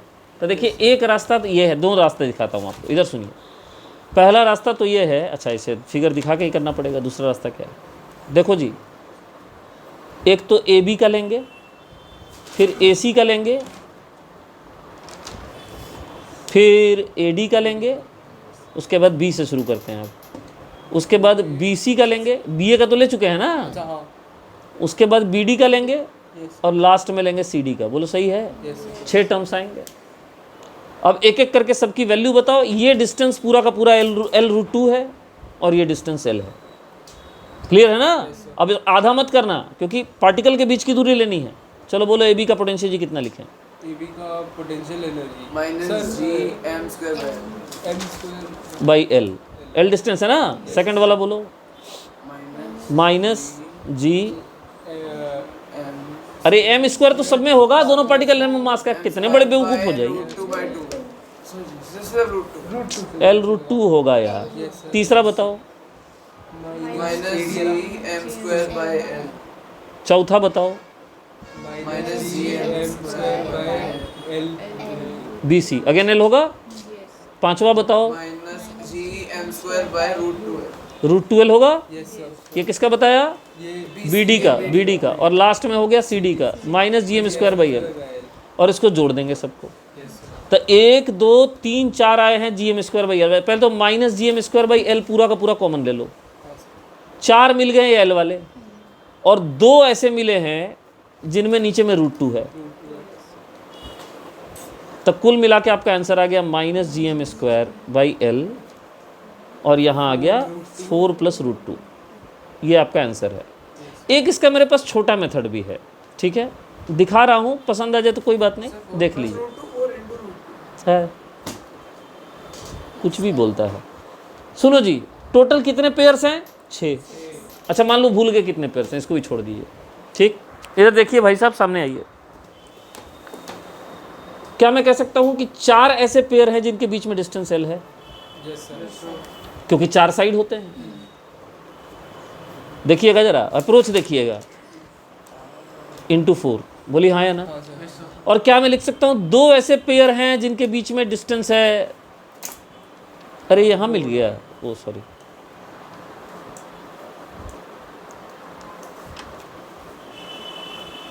पहले इसको मिटाने दो। क्या मैं 2 ऐसे पेयर बोल सकता हूं जिसके बीच में डिस्टेंस √12 है? कैसे सर? इन 2 डायमेंशंस के अलावा कोई डायमेंशन है ही नहीं। 2 लाइनें ये हैं, 4 लाइनें वो हैं, और कोई लाइन बची जो हमने नहीं लिया? सब ले लिया हमने। टोटल 6 लाइन हो गया हो गई सर। और आंसर भी आपका 2 लाइन में देखिए पूरा आ गया, माइनस GM²/L√2। ऐसे ऐसे कितने हैं? 2। कॉमन ले लीजिए, आपका आंसर आ जाएगा। सोचिए कि स्क्वायर की जगह अगर मैं क्यूब देता तो आपका हालत क्या होता? उसमें तो 8 पार्टिकल होंगे। पेयर कितने हो जाएंगे? 8C2। What is the value of 8C2? 8 7 56। 56 pair बैठ के लिखोगे ये दूसरा वाला तो फिर क्या करोगे? 8C2 की वैल्यू 56 होगी? नहीं, डिवाइड बाई फैक्टोरियल 2 एक और आएगा। अब क्या बात क्या कर रहा हूँ, फैक्टोरियल 28 आएगा। 28 तो आएगा ना? तब भी वो भी ज़्यादा है। तब भी ज़्यादा है। 28 पे थोड़ी निकलेगा। 28 पे थोड़ी लिखेगा बैठ के। लेकिन अगर दिमाग लगाएं तो 3 तरह के पेयर होंगे। एक जिनके बीच में डिस्टेंस L होगा, एक जो फेस डायगोनल पे होंगे L√2, और एक जो बॉडी डायगोनल पे होंगे L√3।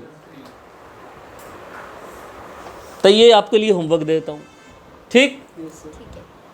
इसको सोच के लाइएगा, अगले दिन दिखाइएगा करके। टेस्ट में दूंगा यही वाला क्वेश्चन, नहीं करके लाइएगा तो धप्पा हो जाएगा, मत बोलिएगा बाद में मेरे को। आज करके दिखा दीजिएगा, व्हाट्सएप कर सकते हैं।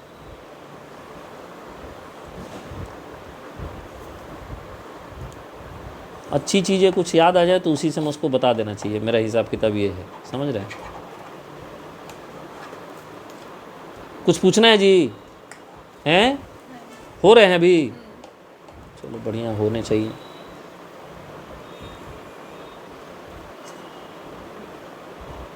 अभी जो मैं बना रहा हूँ वो है क्यूब। पहले जो बनाया था वो क्या था? स्क्वायर। स्क्वायर। तो वर्टेक्स पे कितने पार्टिकल्स होंगे टोटल? किसी क्यूब के स्क्वायर? अरे भैया स्क्वायर के तो हो गए, अब क्या मैं दोबारा फ्लैशबैक करूँगा क्या? वर्टेक्स पे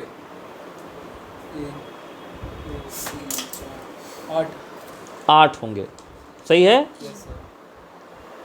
1 2 3 4 5 6 7 और 8। सभी पार्टिकल का मास कितना है? m है। समझ रहे हैं बात? Yes sir. क्यूब का साइड लेंथ है a is side of cube. Yes sir. और ये क्वेश्चन है आपका होमवर्क, और आपको इसको बनाना है मिनिमम एफर्ट में, ठीक है, कम से कम मेहनत करके। क्वेश्चन कहता है find gravitational potential at body centre of square.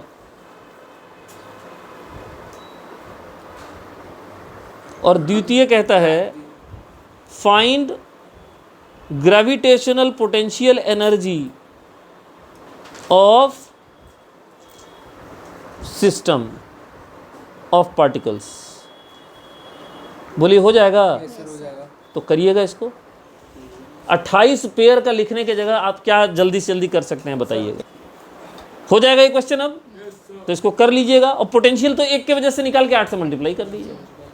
हैं अब जिन लोगों को नहीं आता है उसको बता दूं कि जो फेस डायगोनल का लेंथ होता है कितना होता है, बताइए तो जरा, ये हिंट है आपके लिए, ठीक है, ये मानते हुए कि आप 10th में कुछ नहीं करके आए 10th तक, ठीक। फेस डायगोनल का लेंथ होगा √2a, और ये जो बॉडी डायगोनल होती है यानी ये वाली, इस कॉर्नर से उस कॉर्नर तक, इसकी लेंथ कितनी होती है बताइए, √3a होती है। तो सेंटर से डिस्टेंस होगा √3a/2 बॉडी सेंटर से। बोली समझ में आ रहा है, ठीक है, हिंट भी दे दिया, आप कर लीजिएगा इसको। So let's start escape speed, it is denoted by VE, V for speed velocity and E for escape. Escape speed का एस्केप वेलोसिटी। हाँ आऊँगा, इस पर भी आऊँगा। Have your breath, right, I will come back to it.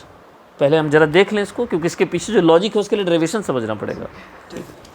Escape speed is the minimum speed with which a particle must be thrown, ठीक है, from Earth's surface, ठीक है। दूसरा कोई पॉइंट भी हो सकता है, ऐसा नहीं कि अर्थ सरफेस से ही फेंका जाए। हम अर्थ सरफेस इसलिए लिख रहे हैं बिकॉज हम एस्केप स्पीड डिफाइन कर रहे हैं सरफेस पे। आप बोलेगा नहीं यार सरफेस से नहीं बताओ, मेरे को 11 किलोमीटर ऊपर से बताओ एस्केप स्पीड कितना है, तो वहां से फेंकना पड़ेगा। फिर समझ में आ रही है बात। So it must be thrown from the earth surface और एज स्टेटेड। तो मैं इस डेफिनेशन का भी टेक्निकली गलत लिखता नहीं हूँ, इसलिए मैं और एज स्टेटेड लिख दे रहा हूँ, जहां से बोले वहां से फेंक के, such that it goes out of earth's gravity you can say, या ग्रेविटेशनल फील्ड यू कैन से, दोनों कह सकते। अर्थ ग्रेविटी के बाहर चला जाए, बेयर मिनिमम देना है, मतलब वहां जाके उसका कुछ बचना नहीं चाहिए, जैसे तैसे इंफिनिटी पर पहुंच जाए बस। सही है, इसको हम डेराइव करेंगे कंजर्वेशन ऑफ एनर्जी से। तो आइए इसको डेराइव करते हैं। सर एक बात बताओ। हाँ बोलो ना, 2 बात बताऊंगा, बोलो। सर पहले सोच ले कि पूछना क्या है, तब तो पूछेगा ना बेटा। सर के बाद फेल कैसे करूं? तो पहले सोच ले एक्सप्लेन कैसे करना है। ये हर पॉइंट पे सेम होगा ना अर्थ, क्योंकि अर्थ तो स्फेरिकल है। मतलब हर पॉइंट से क्या मतलब है, अर्थ के ग्रेविटेशन, अर्थ के सरफेस पे हर पॉइंट पे सेम होगा, लेकिन यहाँ और इंटरनेशनल स्पेस स्टेशन दोनों पे बराबर थोड़ी होगा। आइए ना अभी एक्सप्रेशन देखिए, मैथ्स के साथ बैक करेंगे तो तुरंत समझ में आता है ना जी। क्या देखो मैथ्स कह रहा है सही है, ठीक है, पंचायती मैथ ही लिखता है, समझ गए, वहाँ से बिल्टी कटाना पड़ता है पहले, तब जाके होता है कि हाँ ये फॉर्मूला सही है। देखिए ये है इन्फिनिटी, और आप कहाँ से निकाल रहे हैं सर, अर्थ के सरफेस से। ये आपका फुंतरू है, मतलब मास है जिसको आप फेंक रहे हैं ऊपर, सही है, और इस मास को आपको पहुंचा देना है।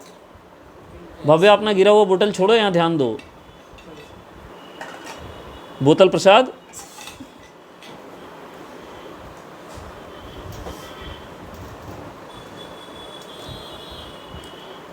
आ रही, ठीक। क्या आप लोगों को कुछ नजर आ रहा है, किस स्पीड से फेंका है, v। अब बताइए आपने यहाँ से स्पीड तो v दे के फेंकी, यहाँ जब इन्फिनिटी पे पहुंच जाएगा तो मिनिमम कितना स्पीड इन्फिनिटी पे होना चाहिए, 0। अभी कहा था हमने कि वहाँ में स्पीड का क्या, वहाँ में थोड़ी नाचना है, हमको वहाँ तक पहुँचना है खाली, ठीक है। अरे बोलिए भाई, तो हम लगाएंगे कंजर्वेशन ऑफ मैकेनिकल एनर्जी। क्या लगाएंगे, using conservation of mechanical energy कम, सही है। क्यों लगा रहे हैं कंजर्वेशन ऑफ मैकेनिकल एनर्जी, क्योंकि एक्सटर्नल फोर्स 0 है। कैसे कहा एक्सटर्नल फोर्स 0 है, पृथ्वी जो फोर्स लगा रहा है वो क्या है, इंटरनल है। क्यों, क्योंकि आप पोटेंशियल एनर्जी ले रहे हैं। जब आप पोटेंशियल एनर्जी शामिल करते हैं एनर्जी के एक्सप्रेशन में, तो जो एनर्जी होती है उसको आप क्या कहते हैं, उसको आप मतलब जो फोर्स होता है उसको आप इंटरनल फोर्स में ले लेते हैं। इस बात को समझिए। Using conservation of mechanical energy as external force on the system is equal to 0। External force किसके ऊपर जीरो है बेटा? प्रीति बोलो, बोलोगी तो सीखोगी। External force on the system zero है बेटा, इसीलिए हमने conservation of mechanical energy use किया है। इसका पूरा नाम है कंजर्वेशन ऑफ मैकेनिकल एनर्जी, ठीक है? लिख देता हूँ, इन दोनों ने वर्क एनर्जी पढ़ा नहीं है तो कहीं कुछ और समझ ले इसको। नहीं नहीं, मैं सही बोल रहा हूँ, हो सकता है कि मैं भूल जाओ। तो कंजर्वेशन ऑफ मैकेनिकल एनर्जी। अब मैं कंसेप्चुअल पॉइंट बीच में पूछता रहूँगा, देखता हूँ किसको याद है किसको नहीं याद है। हाँ भैया, सिस्टम में कौन है? सिस्टम में अर्थ और छोटी body. Mass. System is earth plus particle, है ना? Yes sir.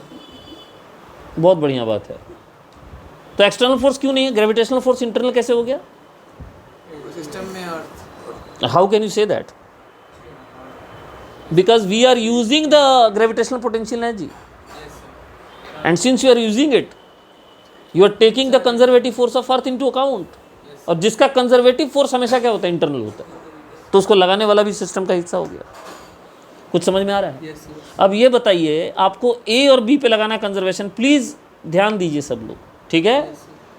क्या मैं लिख सकता हूँ काइनेटिक एनर्जी की value at A plus potential energy की value at A equal to kinetic energy की value at B plus potential energy की वैल्यू एट बी? बोलिए हाँ या ना। Yes sir. क्या मैं लिख सकता हूँ लिख ऐसा? सकते हैं सर। बताइए ए पे काइनेटिक एनर्जी कितनी थी? तो बोलेंगे सर हाफ mve स्क्वायर थी। पोटेंशियल एनर्जी कितनी थी हमारी? तो हम लिखेंगे GME और बॉडी का डिस्टेंस सेंटर ऑफ अर्थ से था RE। बोलिए हाँ या ना। Yes sir. क्या ये समझ में आ रहा है सबको? क्या ये समझ में आ रहा है सबको? लेकिन हाईएस्ट पॉइंट पे मेरी काइनेटिक कितनी है? 0, क्योंकि मुझे जस्ट वहाँ पहुँचा देना, मैं गरीब हूँ बिल्कुल, वहाँ पहुँचा देना के लिए। और पोटेंशियल एनर्जी भी 0 हो जाएगा, क्योंकि भाई साहब R के इन्वर्सली होता है, आपका R इन्फिनिटी हो गया।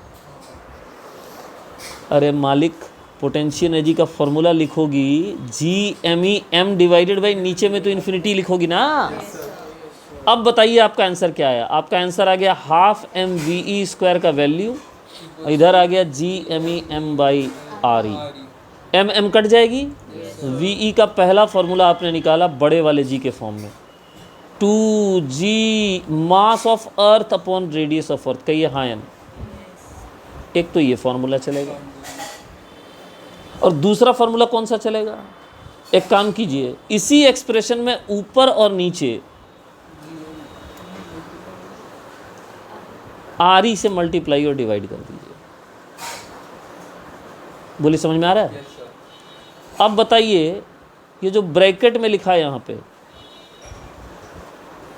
इसको क्या कह सकते हैं? GME square. ये थी ग्रेविटेशनल एक्सेलरेशन, छोटा वाला G एट सरफेस। तो यही फॉर्मूला ये भी लिखा जा सकता है। बोलिए समझ में आ रहा है? Yes sir. आपको बताऊं कि अर्थ के सरफेस से ये जो स्पीड निकाली है, इसकी वैल्यू न्यूमेरिकली आती है 11.2 किलोमीटर पर सेकेंड।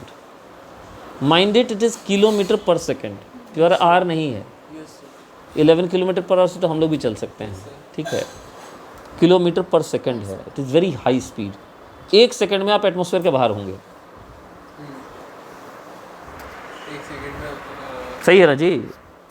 हैं? Yes sir. हाँ, इस स्पीड से फेंकिएगा। अब ये पूछ रहे थे कि सर ये टॉपिक में स्पीड क्यों लिखा है? इस टॉपिक में स्पीड क्यों लिखा, इस टॉपिक में वेलोसिटी क्यों नहीं लिखा गया? एक बात बताइए, आपने इसको किससे डिराइव किया है? आपने इसको डिराइव किया कंजर्वेशन ऑफ मैकेनिकल एनर्जी से। से यस, यस सर। बहुत अच्छी बात है। अब ये बताओ कि मैंने या तो काइनेटिक एनर्जी का टर्म लिखा है या मैंने पोटेंशियल एनर्जी का टर्म लिखा है। यही लिखा है ना मैंने?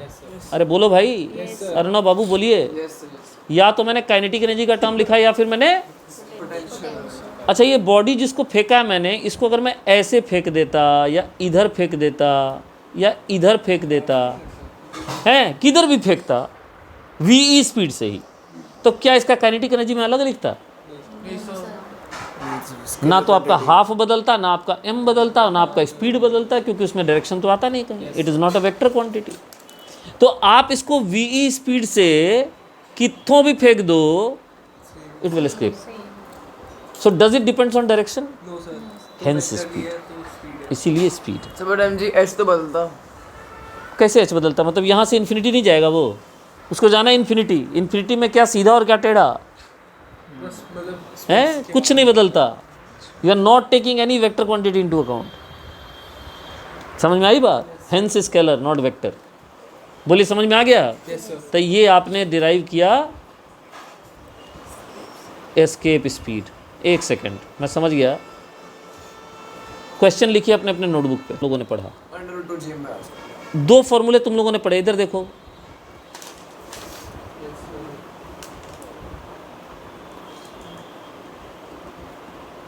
एक ये पढ़ा तुमने और दूसरा तुमने पढ़ा छोटू जी के टर्म्स में। बोलो हाँ या ना? Yes sir. यही पढ़ा था ना? Yes sir. तो मैं इन जनरल इसको किसी जनरल प्लैनेट के लिए तो ई हटा देता हूँ मैं यहाँ। अब अगर तुम्हारा रेशियो मास के रूप में दिया हुआ है तो एस्केप वेलोसिटी का जो रेशियो होगा वह होगा m1 ऊपर आएगा, m2 नीचे जाएगा, लेकिन r1 r2 क्या होंगे? उल्टा। बोलिए हाँ या ना? नीचे है ना ये? अबे बोलो यार। और अगर ये डेंसिटी के रूप में क्वेश्चन दिया होगा तो थोड़ा सा मामला अलग है। तो पहले तो आपको g1/g2 लिखना होगा, फिर आपको r1/r2 लिखना होगा और फिर इसको रूटियाना पड़ेगा। लेकिन वहाँ ख़त्म नहीं होता है। अब याद करिए, थोड़ी देर पहले आपने g का पढ़ा था डिपेंडेंस डेंसिटी पे। पता नहीं आपने पढ़ा है कि नहीं पढ़ा है। हमने पढ़ा था 4/3 पाई रो कैपिटल G, बहुत गंदा बना है कैपिटल G, इंटू R। याद आ रहा है? यानी प्रोपोर्शनल आया था रो इंटू R के, समझाया था अभी आपको। तो इसी रेशियो को आप अगर रिफाइन करें तो क्या आप इसको G के जगह रो R लिख सकते हैं? सो इट इज़ रो1 R1 और एक R1 पहले से बाई रो2 R2 एक R2 पहले से। कहिए हाँ। और इसको हम करेंगे रूट। बोलिए हाँ। Yes sir. तो बताइए आपका VE1/VE2 का रेशियो क्या आ जाएगा? सर वैसे रो1 रो1 रो2 अंदर रहेगा और आपका R1 R2 जो है बाहर आ जाएगा, वो बाहर आ जाएगा। और रो1 रो2 की डेंसिटी मतलब सेम है।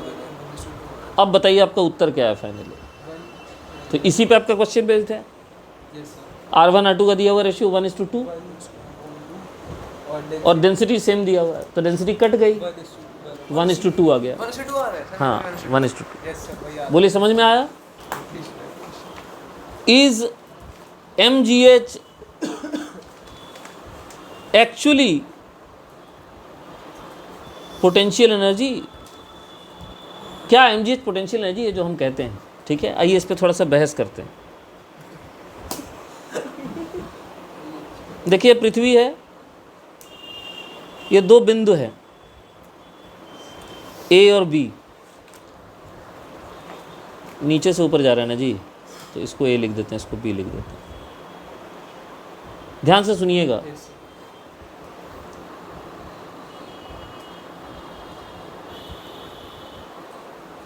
ये है आरी और ये हाइट H, सही है? ओ भाई ध्यान से सुनो। अब ये बताओ, what is the work done to lift a mass M from A to B slowly? तो क्या इसके लिए हमने फार्मूला डेवलप करके रखा है? याद करो क्या फार्मूला था? G M E की जगह M आ जाएगा, M E अभी भी आई नहीं रहेगा, M कैसे आ जाएगा? हैं इंटू M। अब बताइए, याद करिए क्या था ब्रैकेट में?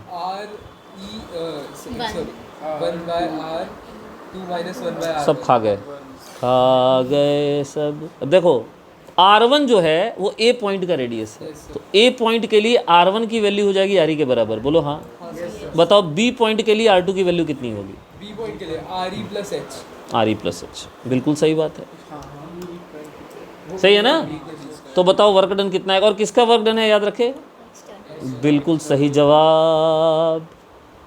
तो आ जाएगा अरे तो बोलो, नीचू में आएगा RE+H और दूसरे वाले के नीचू में आएगा RE। बोलो सही है? Yes sir. अब हम इसको डाइसेक्ट करेंगे ऐसे। फिर आगे लिखेंगे। आओ लेट्स सॉल्व इट। तुमको क्या लगा मेढक काटने वाला हूँ मैं यहाँ पे? सर उसको पता है डायसेक्ट क्यों होता इनको खाली डाइसेक्ट पता है, हम लोग को बाइसेक्ट ट्राइसेक्ट सब कुछ पता है, क्योंकि हम सेक्शन फॉर्मूला पढ़ते हैं और तुम लोग खाली मेढक चीरते हो। समझ गए?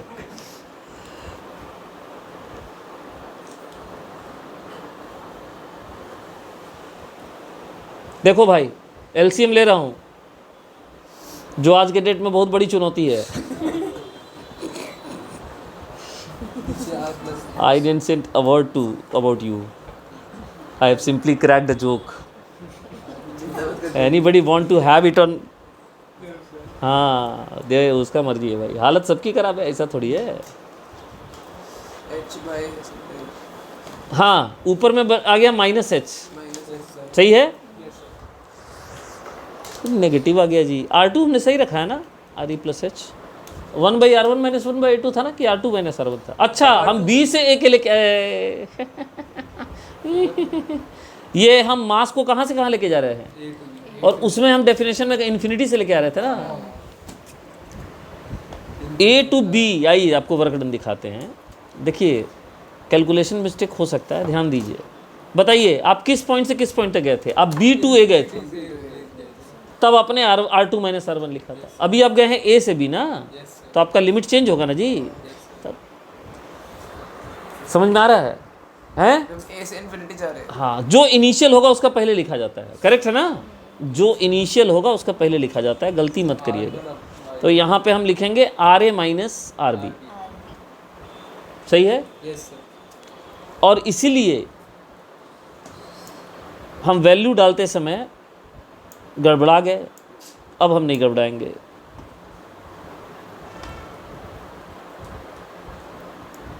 चक्कर क्या है कि जो भी मेरे को व्हाट्सएप कॉल अभी कर रहा होगा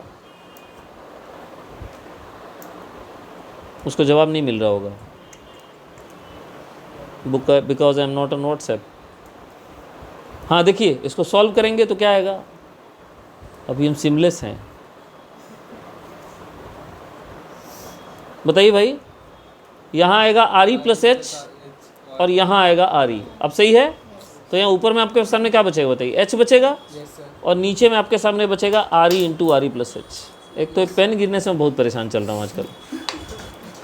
तो work done by external force जो आ रहा है वो आ रहा है GMEM, ऊपर में H Yes sir. है। अब देखिए, मैं एक चमत्कार और करने वाला हूँ। यहाँ पे मैं यहाँ पे एक RE लिखने वाला हूँ और नीचे में यहाँ RE स्क्वायर करूँगा। Yes sir. तो अब यहाँ नीचे में क्या आ गया बताइए? RE प्लस एच को अलग कर दिया, एक RE स्क्वायर आ गया। What is this term in the brackets? Tell me. जब भी स्मॉल जी के टर्म्स में लाना है ना बेटा, तो ये करना पड़ेगा। तो work done by external force आ रहा है GME divided by RE square को हम लिखेंगे छोटा वाला जी। बोलो हाँ। Yes sir. अरे भाई साहब, गर्दन अकड़ गई एकदम। सही है? Yes sir. फाइनली हमारा आंसर आ गया MGH, MDH नहीं। इसको R लिखेंगे। अरे तो मैंने तुमको ही बोला नहीं, मैं तो जन साधारण को बता रहा हूँ।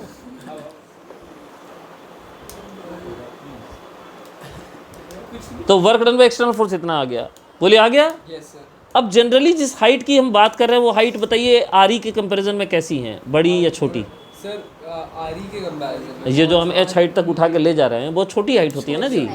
तो अगर हम H की वैल्यू बहुत छोटी लें, for H very very small then R, please focus everybody, तो नीचे में डिनोमिनेटर में H नेगलेक्ट हो जाएगा, और तब आपका work done by external force in displacing from A to B आ जाएगा MGH के बराबर। अरे बोलिए भाई। अरे ऊपर नीचे RE कट जाएगा ना, आएगा कि नहीं आएगा? तो ये जो MGH आप बोलते हैं, ये MGH जो है ये वर्क डन है। It is not the potential energy, it is change in potential energy.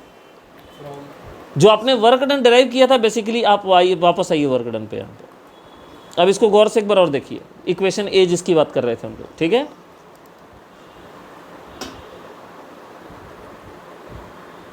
दिख रहा है इक्वेशन सबको? Yes sir. पक्का? Yes sir. अब ये बताओ, इधर देखो जी, सामने आओ। क्या इसको हम ऐसे लिख सकते हैं कि it is minus G M E M divided by R1 minus G M E M divided by R2? Yes sir. देखिए R2 नेट नेट पॉजिटिव होगा, R1 नेट नेट नेगेटिव होगा। क्या ये टर्म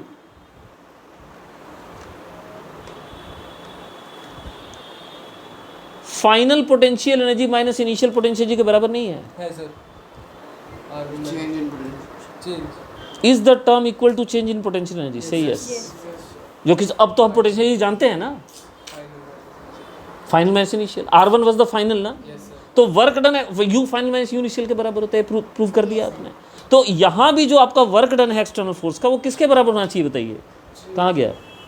यहाँ गया नहीं, और उधर है, सॉरी। ये यहाँ भी जो वर्क डन आपका होना चाहिए वो किसके बराबर होना चाहिए बताइए? Change in potential. हाँ, it should be final potential energy minus, it should be equal to potential energy at B minus potential energy at A. It is not the potential energy at A. Yes sir. It is a change in potential energy. लेकिन अगर मैं यहाँ कुछ assumption ले लूँ, if I assume या if we assume surface of earth to be at zero potential energy तो initial 0 हो जाएगा. level, ठीक? Yes sir. If we assume that particle at the surface of earth, particle at surface of earth has zero potential energy, to have zero potential energy, बोलिए समझ में आ रहा है? उस परिस्थिति में क्या हो जाएगा बताइए? What is the initial potential energy like? 0. UA becomes zero. Yes sir. In that case, you can say that your mgh जो होगा that is equal to Potential. potential energy. तो इसमें कंडीशन अप्लाइड है। क्या कंडीशन अप्लाइड है? अगर आप इसको पोटेंशियल एनर्जी ले रहे हैं, इसका मतलब सरफेस ऑफ अर्थ को आपने जीरो पोटेंशियल एनर्जी लेवल मान लिया है। दरअसल मैं आपको बात बताऊं कि किसी भी पॉइंट का एक्चुअल पोटेंशियल एनर्जी निकालना मैथमेटिकली पॉसिबल नहीं है, क्योंकि पोटेंशियल एनर्जी का जीरो कहाँ होता है? इन्फिनिटी पे होता है, and infinite distance can not be measured, तो मेजरेबल हो ही नहीं सकता। तो पोटेंशियल एनर्जी हमेशा एक रिलेटिव टर्म होता है, किसी रेफरेंस के रेस्पेक्ट में बताया जाता है। कहीं जीरो मानेंगे तो उससे हाँ, change in potential energy measurable है, पोटेंशियल एनर्जी मेजरेबल नहीं है, इस बात को याद रखिएगा। चेंज इन पोटेंशियल एनर्जी जो होता है इज मेजरेबल क्वांटिटी, इसको आप नाप सकते हो, ठीक है? Yes sir. तभी तो potential energy is always with respect to some reference. बोलिए समझ में आ रहा है? तभी तो उसका रेफरेंस लेवल लेते हैं. हाँ, इसी को हम कहते हैं डेटम। समझ रहे हैं? डेटम का मतलब जिसको आप रेफरेंस लेते हैं, जहाँ पे आपने पोटेंशियल एनर्जी क्या मान के रखा है। What do you mean by reference? Potential energy zero level. बोले समझ में आ रही है बात? ये वो MGH की कहानी थी, ठीक है? तो अब हम लोग पढ़ेंगे सैटेलाइट। सैटेलाइट वर्ड का मतलब क्या होता है समझिए, प्लीज़ बोलिए मत, मेरा लेक्चर डिस्टर्ब हो रहा है। मन में जो करना करिए, जितने देर तक बनाना क्वेश्चन बनाइए, कोई दिक्कत नहीं। सैटेलाइट क्या होते हैं बताइए? सैटेलाइट वो होते हैं जो किसी प्लैनेट के चारों तरफ सर्कुलर ऑर्बिट में घूमते हैं। Circular orbit, mind it, satellite is not a planet, ठीक है? Let's see. Which revolves around a planet A circular orbit. In circular orbit. समझ गए? डिफरेंस क्यों? अरे ये ग्रेविटेशनल फोर्स से संचालित होता है ना। एलिप्टिकल ऑर्बिट का वहाँ दूसरा कारण होता है, ठीक है? इसके लिए केपलर लॉ के बहुत एडवांस वर्जन में जाना पड़ेगा आपको, जो आपको पढ़ना नहीं है। कॉम्पिटिटिव क्लास में जब पढ़ाऊंगा तो वहाँ पढ़िएगा, बता दूँगा। ये डिपेंड करता है कि जो चीज़ घूम रही है उसकी वेलोसिटी का रेंज क्या है, how close that is to escape velocity. So if it is closer to escape velocity, right, मतलब बराबर नहीं, बट जैसे जैसे एस्केप वेलोसिटी की तरफ वेलोसिटी अप्रोच करता जाएगा, आपका ऑर्बिट एलिप्टिकल होता जाएगा। और ज़्यादा बढ़ाइएगा, एस्केप वेलोसिटी जब आ जाएगा तो आपका ये हो जाएगा पैराबोला ट्रेजेक्ट्री, और आप निकल जाइएगा। और अगर स्केप से भी ज़्यादा वेलोसिटी आप एक्वायर कर लीजिएगा तो आपका ट्रेजेक्टरी हो जाएगा हाइपरबोला। ओके, दो सॉलिड स्फीयर, दोनों का रेडियस बराबर है, एक का मास m है, एक का 4m है, ये बहुत गलत बात है। अगर रेडियस बराबर तो मास बराबर होना चाहिए था। ये क्या मतलब है? क्या हम लोग को बेवकूफ़ समझ के रखा है? डेंसिटी ज़्यादा है। तो ठीक है, तो बताना चाहिए ना। ठीक, कोई बात नहीं, मतलब है यार, चलो डेंसिटी का अंतर होगा, मजाक कर रहा था मैं। और दोनों के सेंटर के बीच का सेपरेशन है 6r। कितना है? 6r। एक पार्टिकल को एक स्फीयर से फेंकना है और ऐसे फेंकना है कि दूसरे स्फीयर तक पहुंच जाए, उसको मार के फोड़ नहीं देना है, ठीक है, उसको पहुंच जाना है वहाँ, जाना है और इसके भी ठीक। तो सुनो, तो कहता है कि मिनिमम स्पीड कितना फेंकेंगे ये बताओ। अब एक बात बताता हूँ, तुम बिल्कुल इस अप्रोच में ये मत सोचना कि तुमको इतना स्पीड देना है। मेरी बात सब लोग सुनिए, नहीं तो नहीं समझ में आया किसी को। आपको इतना नहीं फेंकना है कि आपको यहाँ पहुँचाने का टारगेट करना है, सेंटर। आपको इतना फेंकना है जहाँ से न्यूट्रल पॉइंट को क्रॉस कर जाए। अच्छा, what is neutral point? Neutral point वो होता है जहाँ दोनों की ग्रेविटेशनल फोर्सेज एक दूसरे को बैलेंस कर लें। इसके इधर आप रहेंगे तो ये खींच लेगा, और इसके इधर जाएंगे तो ये खींच लेगा। बोलो, समझ में आ रहा है? तो जैसे ही आपने न्यूट्रल पॉइंट का दायरा पार किया, वो उसका ग्रेविटेशनल अट्रैक्शन क्या करेगा? अपने आप आपको खींच लेगा। तो आपको बताइए, बेयर मिनिमम देके कहाँ तक पहुँचाना है? बोलिए, n तक पहुँचाना है। आपको शुरुआत करनी है a से। मेरी बात समझ में आ रही है आपको? और आपको पहुँचाना कहाँ पे है? n पे। n क्या है बताइए? n is neutral point. यहाँ तक मेरी बात समझ में आई कि नहीं आई? आइए पहले तो हम इस न्यूट्रल पॉइंट का लोकेशन निकालें। तो एट न्यूट्रल पॉइंट, मेरी बात सुनिएगा, ठीक, gravitational force on m due to first one and gravitational force on m due to second one must balance each other. अबे हाँ तो बोलो। Now let me say that this distance is, अच्छा इसने लिख दिया है, हाउ नाइस। तो इसको हम लिखेंगे स्मॉल r, तो इसको हम लिखेंगे g capital M small m divided by r square. कोई कष्ट नहीं, तो ऑब्वियसली दूसरा वाला जो हो गया वो हो गया g capital m square by 6 minus r whole square. m square तुम बार बार क्यों बोल देते हो जी? अरे गलती से। नहीं, गलती इतना कैसे हो सकता है? सही है। अभी क्या होगा? mm कट गया। अरे बोलिए, मास सेम था कि रेडियस सेम था? रेडियस सेम था, मास अलग अलग था। 4 हो जाएगा ना? 4m होगा यहाँ पे। 4 तो यहाँ पे लिखेंगे 4m। यहाँ मैंने गलती कर दी, इसको मैं सुधारूंगा। ऊपर 4m। काट के सेम लगा देंगे। अब देखिए 6r माइनस r को यहाँ ले जाइए और डिवाइडेड बाई r को नीचे रखिए। हाँ भाई, 6r minus r divided by r का होल स्क्वायर इक्वल टू कितना आ जाएगा बताइए? इक्वल टू आ जाएगा 4। Yes sir. अरे बाकी सब कट गई। हाँ, तो 6r minus r equal to आ जाएगा 4r, क्योंकि हम पॉजिटिव वैल्यू ही कंसीडर करेंगे, नेगेटिव आंसर तो आएगा नहीं यहाँ पे, ठीक है। तो 6r की वैल्यू आ जाएगी तुम्हारी 5r के बराबर। अरे 4 कैसे आ गया जी रूट लेने के बाद? हाँ वही तो 2 आएगा। 2 आएगा ना यहाँ पे। 2r plus minus 2r। तो ये 3r आ गया, तो स्मॉल r की वैल्यू आ गई 2r। बोले सही है? Yes sir. ये डिस्टेंस 2r हो गया, हमें पता चल गया। अब हम अगला स्टेप करेंगे, हम लगाएंगे कंजर्वेशन ऑफ एनर्जी। कहाँ कहाँ के बीच में लगाएंगे? काइनेटिक एनर्जी एट ए जो हमने दिया है, पोटेंशियल एनर्जी एट ए जो कि है, काइनेटिक एनर्जी एट एन जो कि होना नहीं चाहिए, और पोटेंशियल एनर्जी एट एन हमें निकालना पड़ेगा। सही है, चलिए आइए पहले काइनेटिक एनर्जी एट ए लिखेंगे। यहाँ से हमने स्पीड दी है हाफ mv स्क्वायर। इसमें कोई दर्द तकलीफ परेशानी? पोटेंशियल एनर्जी ए पॉइंट पे दोनों स्फीयर की वजह से लिखना होगा। सबसे पहले इस मास का पोटेंशियल एनर्जी इस स्फीयर की वजह से क्या होगा बताइए? Minus GM divided by 2 capital R। अरे भैया अब तो वैल्यू निकाल लिया ना, तो बताइए दूसरे वाले की वजह से कितना होगा? अरे m कैसे कुछ भी बोल देते हो भाई मेरे? 4। अरे छोटा m कैसे? बड़ा है, छोटा है। और टोटल डिस्टेंस 6r में से सेंटर से डिस्टेंस बताओ भाई, क्या कर रहे हैं भाई? 2r तो यहाँ तक है ना। 6r। अरे 5r कैसे हो जाएगा यार बकलोल? अच्छा हाँ 5r हो जाएगा, सही बात है। हम गलत जगह, अभी तुम a पे लिख रहे हैं ना यार। अरे यार हम a पे लिख रहे हैं, 2r क्यों लिखा है हमने? We are writing at a ना। a पे डिस्टेंस तो r है ना सेंटर से, और इसके सेंटर से कितना डिस्टेंस है? अरे जब इसके सेंटर से r होगा तो इसके सेंटर से कितना होगा? 5r होगा ना। कुछ समझ रहे हो? चलो दूसरा वाला बताओ। n पे काइनेटिक एनर्जी तो होना ही नहीं चाहिए, हमें तो गरीबी में पहुंचाना है विश्वास। और n पे आ जाइए पोटेंशियल एनर्जी, सबसे पहले पहला स्फीयर की वजह से 2r होगा, और 4m वाले के वजह से होगा 4r।